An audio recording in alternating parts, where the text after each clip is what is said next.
This is number 26 of our motorcycle and paint questions Ask Wendy.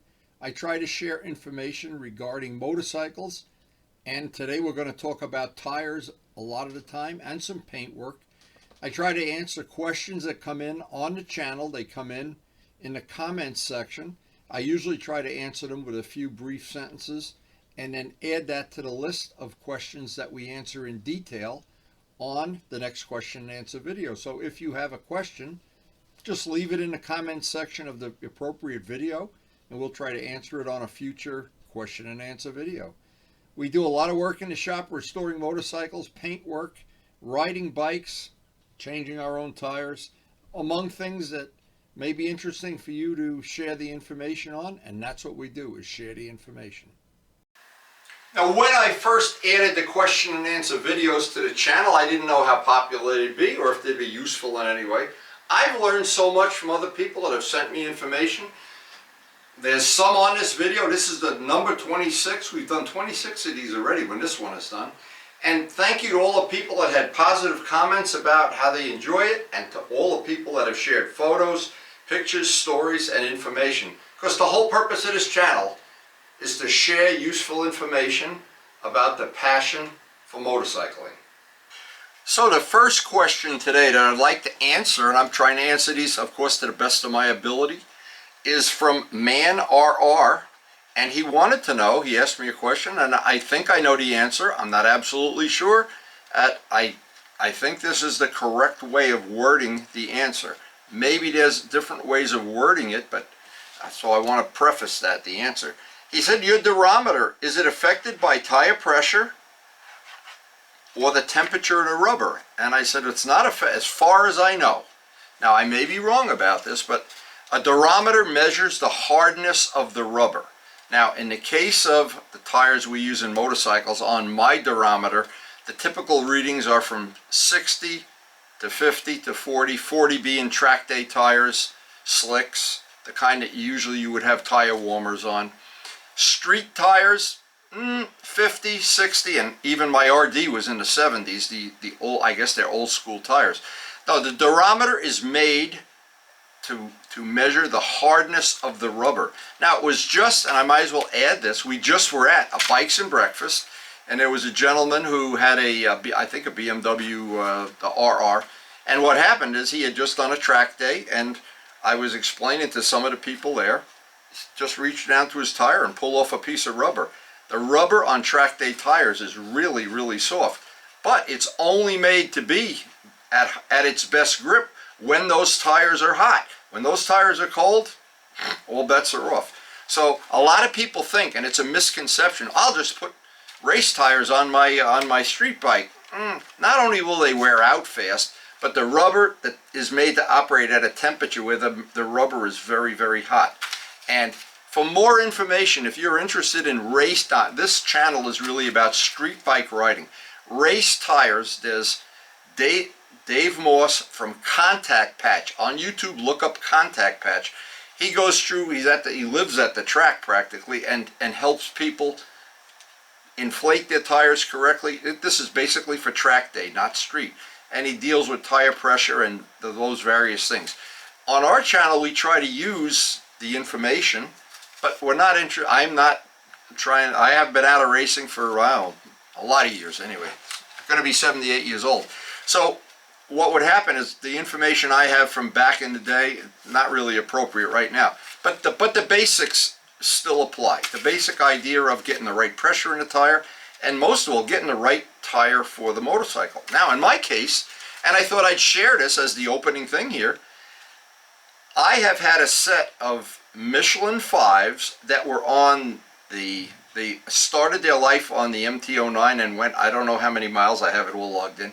Now they're on the 650, and they have worn way better than I thought they would. And I've had many people tell me Michelin 5s are they wear better than the 6s.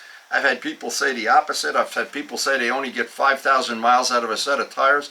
Well, what you get out of a set of tires, if you're an aggressive rider, you're going to wear any tire out. But a soft tire, you're going to wear it out even quicker.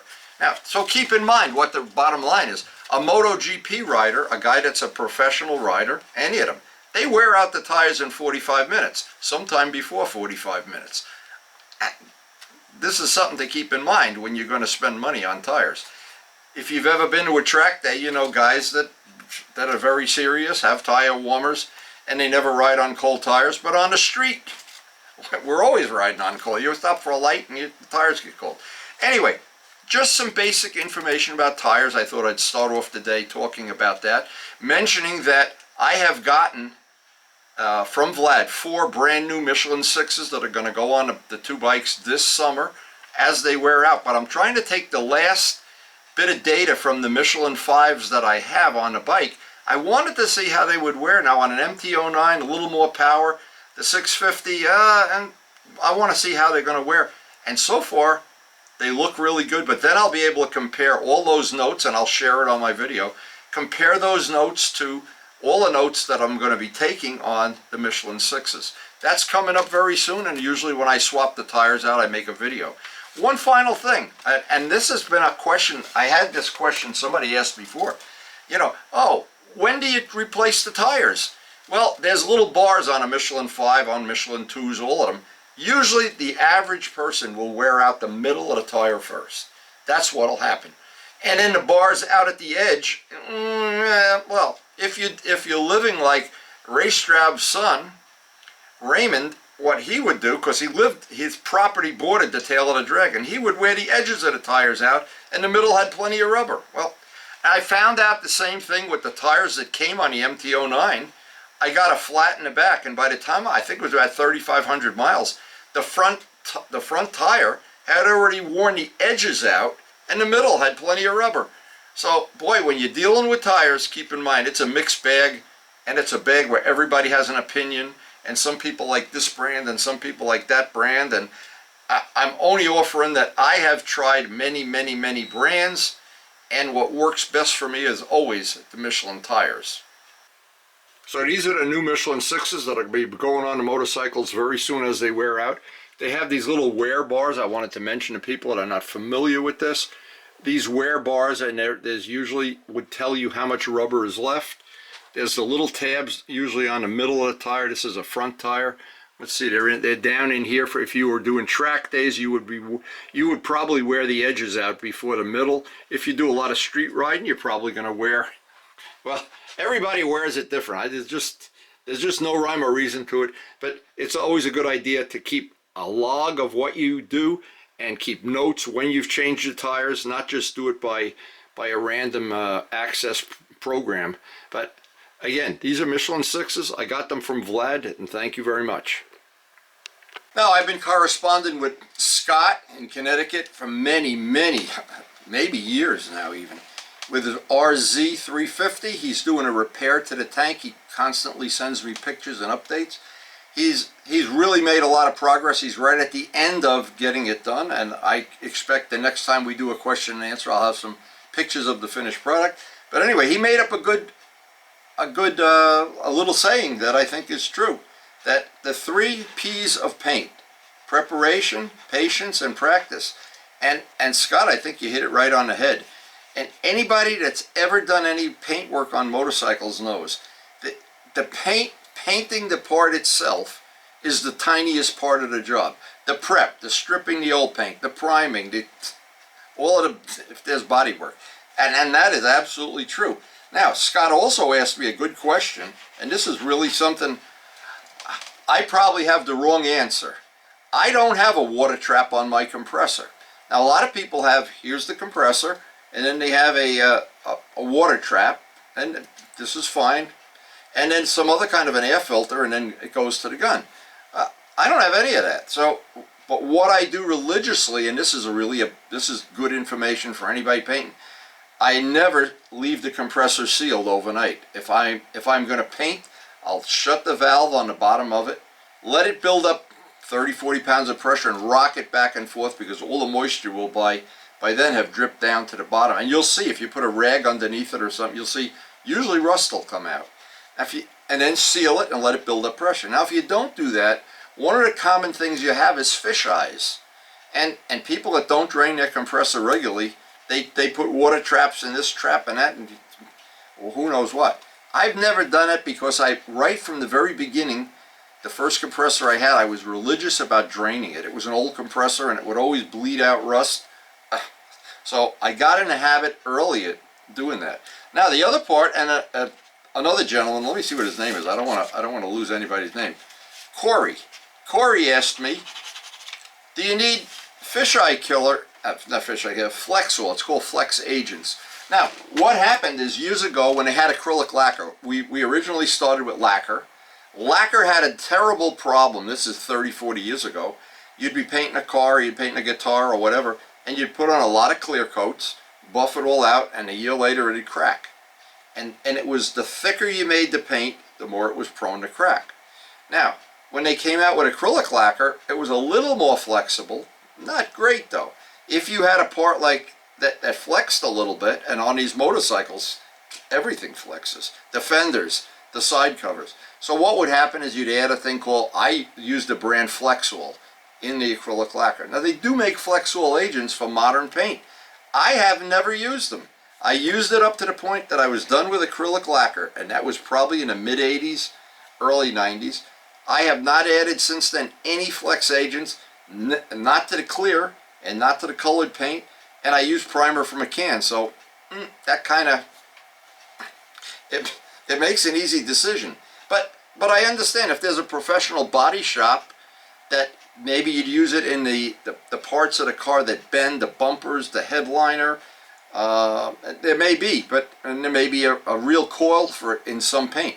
But I think all the modern paint, the urethanes and all the paints that I've been using, and we just had, I ought to share this information now. Boy, Vlad has had an issue matching the silver paint on the MV Agusta. And on the V series of videos, we have spent probably 2 or 3 videos just doing tests. Various paint. He got paint from Italy, he got water-based paint, he got paint from some other source, he got paint from Colorite, he got paint from, and none of them are an exact match. And we haven't solved that problem yet. We haven't given up either. But we're working on it. And my final thing maybe is going to have to be that some source for paint that we haven't thought of yet. But MV Agusta, let me show the part here. Just this silver that MV Agusta uses, and it's a beautiful color paint. The problem is with the paint is when you go to match it, the companies that send you the replacement paint, if you have an MV Agusta, you probably already know this, they put the I call it sparkles, it's the little flakes of paint. When MV Agusta painted this, there's no sparkles in this paint. It's basically done with silver paste. So, and it's 2 different colors of silver in spots. As you look at this is a different color, this is a different color than this. So this has really been a problem to match the belly pan, and then these letters carry out onto the belly pan. So if they're crooked, you can imagine it's not going to be something you're going to be happy with. But mixing silver paint, now I did it with the gold wheels on the 650 and the silver wheels on the R1 and the silver wheels on the MT-09. Each one of those are on the channel. You can watch how I did it, and I had 5 different sparkle dimension sizes, but it was not easy to get exactly what I wanted. And in fact, I painted an RD wheel just to see if I'd like it. This has really been a challenge, but somewhere in the near future, hopefully, Vlad's going to come up with the paint and we're going to be able to finish this job. This has really been probably, of all the things I've ever painted in the shop, matching this silver has been the most difficult. Now this is a set of photos sent in by Corey. Corey, these pictures demonstrate to me why you enjoy the channel. He's using a power stapler. He did some work on the muffler, get rid of the rust, a nice little creative way. He did the seat, and he sent this set of 22 pictures, and apparently one of the things he did was a complete recovering of the seat. I recognize it. This is a 1998 YZF 1000 Thunder Ace, and wire brush for removing rust, among other things. And I enjoy when people send in pictures of their projects, and apparently learned something from the seat videos. And by the way, the seat videos we did, they're really popular. I'm surprised. And some of the buffing wheels that he used for the buffing process. And this idea of covering everything up with plastic before you paint it, Luciano just had a problem. Somebody painted a part of his bike and got little dots all over the seat. He's got all of the rust off of that, but he had a very nice creative way of, since this is rust remover, I assume, got it down to where it was, yeah, look at that, when it was rusty in the beginning. And cutting the material, he's got a nice table to work off, it looks like. And I appreciate seeing how other people attack these projects, whether it's a seat, whether it's a rusty part, polishing something that needs to be polished. Corey, you've got the whole idea of what we all try to do with the channel is share our projects, share the little things we do, even the ones that don't work. That still has the rip in the seat. Mine had the same rip. And some of the products that we've used to our advantage, and just the sharing of the passion for restoring motorcycles. Now, one of the things I really personally enjoy is when somebody has been able to use the information I've put out on this channel to their advantage, either to save time, save money, or for some safety precaution or something. And I got exactly that from A. Chavez. He said he ran his bike, and this might be good information for any bike, I don't know, but it applies to an MT-09. Well, and in my case it was different, but I'm going to explain this. He watched the video I made on resetting the check engine light. Well, apparently what he did, he had the bike up on the spools and he was running the engine, and I'm not sure if he had it in gear or whatever, and he was switching gears, whatever, because that kind of, with the back wheel turning and the front wheel not turning, maybe the check engine light came on thinking something was wrong. Now, I don't know that always happens, but it happened to him. And he was able to use the information I had put on for buying the controller from Amazon and the adapter, and you have to buy the Yamaha adapter. Now, and again, what I really appreciate is when I had the check engine light come on, I looked first thing on YouTube and somebody had already posted a video. I said, thank you, sir. I ordered the thing from Amazon, it was 25 bucks or whatever, and I got home and I went to plug it in, and you need an adapter. Well, the fella that posted the original video, just by mistake, I'm sure, did not mention that you need the adapter. So that's the only reason I posted that video. I said, man, there's going to be other people fall into this trap. Now, in my case, I was fooling around with the traction control. And what happened with me, I was trying to get the traction control to be off, on, and then it's in its most invasive position. And I was toggling, and all of a sudden the check engine light came on. I said, oh. So now I know, maybe you could just go back to the dealer and he'd run out to the parking lot. But in a case, if you have the tool, it's only a $20 or $25 tool. There's no point not being able to do it yourself. So that I like, and there has been other things that people, the biggest one, and I had it lately with tires, somebody mentioned that they looked at the video of using the Motion Pro. I didn't even write this down because this is one of the things I thought I'd just mention. I wouldn't forget this either. What happened was they were going to change the tire and had the Motion Pro, the bead breaker, and it wasn't working as well as he thought. He's having a problem, and he's getting frustrated. And he says, oh, I'll go watch the video again. And maybe he fast forwarded through it or whatever. Oh, I forgot to put the Windex on. He put the Windex around the bead, pop, pop, pop, pop, pop. And I've done the same thing, so I know. We're all the same in this. And that's the whole reason for having a channel in the first place, is Turbo Steve comes up with ideas, Luciano with ideas, everybody, John Pothy and Najat, everybody. And if we put them all together, we all win. It's a winning team. And I really feel blessed that people have sent me so many good tips and ideas. Another thing I enjoy about a channel, and I do get a lot of satisfaction at, is a fella named Richard. He bought a GS 1100E in 1983. He still has it. Oh boy, you're so lucky that you haven't sold it. And he says he still rides it on the street, and in his group of riders, he's still the king of the riders. Well, I don't know about, in our group of friends, the king changes from time to time. Sometimes he gets assassinated. But anyway, Richard, don't sell it. the key is when you own an old bike for many years, treasure it. It's a treasure. So anyway, and Steve, again, was sharing information. We were having an issue with Vlad's belly pan. What happened is, for people that haven't followed the channel, the original person that has the belly pan was supposed to just touch up the bottom scratches, and instead he masked off the letters, the word that matches that, and then primed the whole thing. So now at the edge of the tape there's a prime edge. Now if you take the tape off, that edge is never going to match. I don't care how close you get, it's always going to be a little crooked. So, and I've done millions of these, so I know. So what happened is that I told Vlad what we should do, and we still haven't done it because we haven't got the matching paint.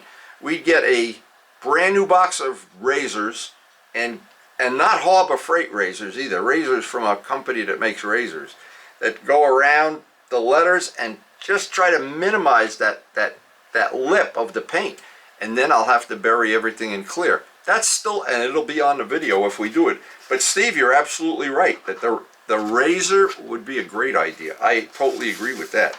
Now, and I love so many things about having a YouTube channel that make me, they give me a reason to get up in the morning and share this information. And anytime I get information, I try to just pass it on. I don't try to take credit for any of this. Most of these things that come in, somebody else invented them, and I try to just pass them on. And John Pothier sent me some material years ago that had this fella that laid out the tape on the lettering he used, and I'm going to put it on the video when we actually do it. It's a material that you can make beautiful masks with a surgical knife, and we've done it in modeling where you really have to be accurate. That'll be on a future video for sure. It's from a fella named John. He says he enjoys the channel. He used the techniques that we show on some of the videos to restore a car mirror that had been damaged, and better than new. Congratulations, John. A fella named Preston, and this is always good information to share. He has an 89 Ninja like mine, and he went on and on and on about how nice of a bike. He enjoys it, he loves it. Well, what happened to me is my original 89 Ninja that was a track bike only, and I liked it so much I went and bought another one and then took the parts from both of them to make the street bike, the green bike that you see in the videos all the time. And when you fall in love with an old bike, sometimes you buy a new bike and you're really happy with it. Sometimes you buy a bike and you kind of like riding the old bike. But I'm addicted. I like riding them all, and I love being able to ride the old RD and have the feeling that we're back in the old days. And then I jump on a brand new MT-09 with all safety features, and there's no substitute for just having one of everything. That's the best of all. Now, again, another nice comment. A fella named Ramblin' Doug. He loves his FZ-09 and agrees they are the greatest bike ever. Well, my friends get sick of hearing me say it, I know, because it fits my needs. Now, if I was a Goldwing rider and I jump on an MT-09, I might not like it. But then if I jump on a Goldwing, it's what you like. Joe Roselli has the best saying I have taken to heart since the day he said it. Ride the bike you like. And forget about what your friends say, or what Wendy says, or what anybody says. Ride the bike you like. Now, speaking of ride the bike you like, a picture from my good friend who constantly sends me pictures of his tours, and thank you, Henry Hawk. Henry, I know you love Moto Guzzis, and I always try to, well, every time I see a Moto Guzzi, I think of you, baby. Now again, everybody gets different results with tire wear. Paul had sent me he's got an MT-09 and SP, the high-end one. He got over 10,000 miles from a set of Michelin 5s. I think that's what we're headed for too. Michelle said she got, and I don't remember if she had 2s or 5s or what. She said she got 10,000 miles. Again, and he's now trying Michelin Sixes, so we're going to be sharing that information. Now, and tire wear is a funny thing. It's like one person, again, I belabor this. One person puts on a set of certain tires and they go ride like it's a track day around the street. Their tires wear totally differently than a person that gets out like I do. I have to ride 30 miles out on Route 80 with the middle of the tire, then 30 miles back, or else take a very long back road to get back. Oh, but I always keep track of what works for me, how these tires are wearing for me, and the Michelin 5s have been wonderful. I hope the 6s will be better. I'll share it, and I'm not selling tires, so I hope I can be honest about it. Now, of all the myths in the world of motorcycling, especially among new riders, they're always looking to see if you're wearing your tire to the edge, or you're wearing your tire to the edge. But the real thing you look for is the wear pattern. See how rough that is? If the edge of your tire, where you're riding as far as you choose to ride, if you're riding the edge and it's rough like this, you know that's acceleration, and the bike is accelerating and going sideways a little bit at the same time just before it turns the traction control on. Now, these are the tires that I've used. They were on the MT-09, but this was done with a 650. It's not done with a super bike, and these are Michelin 5 road tires. Softer tires would tear up the rubber even more. Now, people always obsessed with the idea you're riding to the edge of the chicken strip. On a lot of tires, like the ones on my GS, if you were to ride to the edge of the tire, the bike would be on its side stand laying down flat. So I don't know that on a track day you could get these right to the edge. I'm sure you could. But it's silly to look at how far the chicken strip is. What you really want to look at is how rough that last little bit of the tire is. That tells you if you're really accelerating and riding hard. Now, this is a thing, you wouldn't think this is possible, but it is.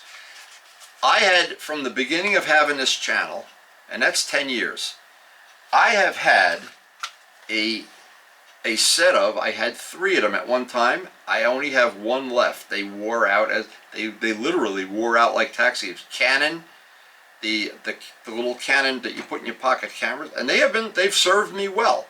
I'm down to only having 1. So what I did, I had Najat, who's a professional camera guy, professional photographer, picked out a camera for me, a Lumix camera. It was relatively expensive, about 3 times the cost of the Canon camera. I bought it. It did a nice job, but it went belly up after a month, maybe a month and a half. And it was a problem because we were out of the warranty period for Amazon, and Najat, thank you, he got on the phone with Amazon and demanded we get the money back after 2 months, and he got his money back. Well, my money, actually. So anyway, that's the beginning of the story. Second part of the story is we decided, we did a group thing, that we really wanted to upgrade the quality of the video, and I wanted to try to shoot some of it or all of it in 4K. So what had happened, and I had a contract coming up with, my grandson was in a play, and I wanted to do that in 4K, a couple other events, the Pride Festival in town. I wanted to do everything in 4K. So I spent a lot of money for a ZV-1 Sony camera, which is really, really nice. Very convenient to use, and it does fit in your pocket. And it's got a big enough battery. The battery doesn't go dead after 10 minutes like some of these other cameras. So, from this point in the videos on, and we've done some tests along the way, the last week or so, there's parts of it are 4K, some is 4K, but from this part on, you'll be able to go to the YouTube setting when you look at a YouTube video, even if you do it on a big screen TV or on a phone. Down in the lower right hand corner there's looks like a wheel. You click on it as settings, and you'll be able to pick the 4K resolution. It's really nice on a big screen TV. When I watched upstairs and I watched the quality, and you can get it to go down to 1080, 720, or 480. As you click through the settings, the picture just gets better and better. So if you're watching windy videos on a big screen TV, you might want to click on that 4K setting and see if it works for you. Now, there's only one downside of the 4K setting, and I'm going to mention this because maybe somebody else, we're sharing information, maybe somebody else is going to have the same thing. This is an Acer computer, and I have a Dell and an Acer. They both run together, and I use them both for editing video. But here's the trick. When you start shooting in 4K, the files get enormous, of course, and it puts you run into the limit of the older computers. These are both old. So what happens is I had to upgrade the computer, and thank you Najat for doing it, and John Pothia, they gave me the parts to buy, and Najat installed it for me, and so far we've been pretty good about, we're working on, the next thing is going to be to upgrade my editing program so we could do some other special stuff. But very soon in the future, everything will be 4K, I hope. Or if it isn't, I'll share what you have to do or what you don't have to do. But it's interesting to go in that direction, and watching the 4K, I think to me is, I can, like especially at the bike meetups, I can really focus in on all the details. Like that gold-plated Ducati that was at the last Bikes and Breakfast, or since that video went live, I've got a lot of comments about it, and everybody seemed to notice the increase in quality, and we're going to do our best to make it even better in the future. Now I got some more really nice pictures from, this is from our friend John, who has sequentially numbered, these are sequential numbers, and there was a long story about it. I put it on a previous question and answer video, and we got this picture today again. These are beautiful, beautiful, and everybody that ever had one, the ones that keep them, I'm sure they're glad you keep them, and the people that sold them, boy, I know, it must break your heart. John, they are really in nice shape, beautiful. And my friend John Pothier out in California, he of course restored his own 62 Vet, one of many he's owned. It's in the background. This was a real wolf called Ziva, and he got to meet the wolf. He's a fan of wolves, I guess. He has dogs of his own. His car that he restored, he calls Murphy, and it is a beautiful, beautiful 62 Corvette. Congratulations, John. Now it's been about, I'm going to guess, about 10 years we've been doing this channel. And it's really not my channel. It's everybody that contributes pictures and thoughts and ideas and technology and pictures. And I save every one of them. My computer is so loaded with pictures. Maybe that's why I needed more memory. I don't know, or whatever. But anyway, it's been a long time. And I hope any part of the channel or all of it that you've enjoyed as much as I've enjoyed shooting the video, going on the rides, restoring the bikes, hanging out with the people I hang around with, and every one of them has an interesting story, an interesting project to work on, or an interesting Rubicon. You never know. You never know what's coming around. And some of the people like Dale that are serious collectors, some of the people that just have a bike they've had since brand new, some of the people that are friends in Romania, that all worldwide, in Australia, anywhere, or that they collect the exotic bikes that maybe we all dream about owning, or some of the bikes, the one of a kind, 1 in 1,000, whatever they are. It's all the wonderful world of motorcycling and restoring old bikes and the friendships that you make along the way. It's a hard thing to explain to people outside of the sport, but there is just a world of good times, and I'm so happy that I can share it with you.